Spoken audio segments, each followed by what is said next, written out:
జగిత్యాల జిల్లా వెల్గటూరు మండలం కిషన్ రావుపేటలో కూతురిని వేధిస్తున్నాడని యువకుడిని హత్య చేశాడు తండ్రి. తనను పెళ్లి చేసుకోవాలని యువతిని అదే గ్రామానికి చెందిన మల్లేష్ అనే యువకుడు వేధింపులకు గురిచేస్తున్నాడు. ఇదే విషయంపై తన కూతురు వెంట పడొద్దని మల్లేష్ ను యువతి తండ్రి పలుమార్లు హెచ్చరించాడు. అయినా మల్లేష్ వినకుండా యువతిని వేధింపులకు గురిచేస్తూ వచ్చాడు.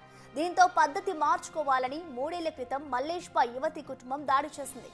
ఇదే విషయంపై యువతి కూడా మల్లేష్ పై ఫిర్యాదు చేయడంతో మల్లేష్ పై 4 కేసులు నమోదయ్యాయి.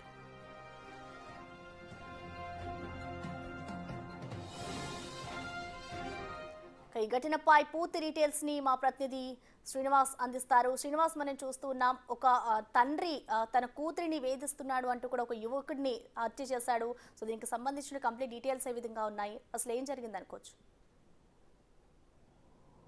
ఎస్ ప్రసన్న, తమ కూతురును ప్రేమ పేరుతో వేధిస్తున్నారు అని చెప్పి అయితే ఇటు తండ్రి, తర్వాత బాబాయ్, మరొక కుటుంబీకుడు, ఈ ముగ్గురు కలిసే మల్లేష్ను హత్య చేశారు అని చెప్పి అయితే తెలుస్తున్నది. ముఖ్యంగా ఇటు వెల్గటూరు మండలం కిషన్ రావుపేట గ్రామానికి చెందినటువంటి మల్లేష్ ఆ గ్రామం లోపల కొద్దిగా ఆవారగా తిరుగుతూ కూడా నేర చరిత్ర ఉన్నటువంటి వ్యక్తి.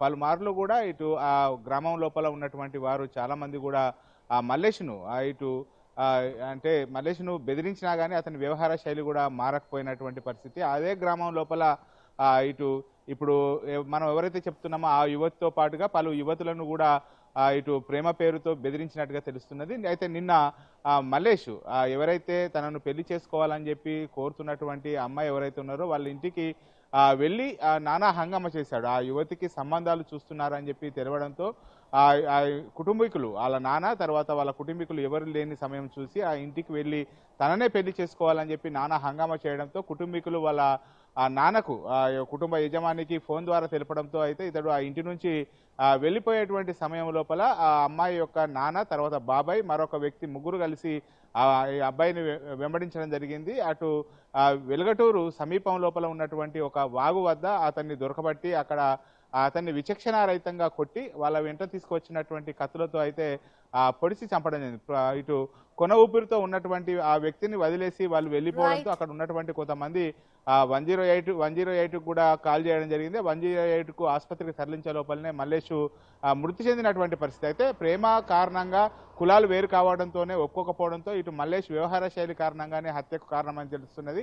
దీనిపైన ఇప్పటివరకు అయితే పోలీస్ స్టేషన్ లోపల ఎలాంటి ఇటు మల్లేష్ కుటుంబ సభ్యుల ఎవరు కూడా ఫిర్యాదు చేయకపోవడంతో అసలు అది ఈ హత్యకు గల కారణాలు ఏంటి అనేటువంటిది అయితే ఇప్పటికీ క్వశ్చన్ మార్క్ గా ఉన్నటువంటి పరిస్థితి కనబడుతుంది. Prasanna, thank you Srinivas.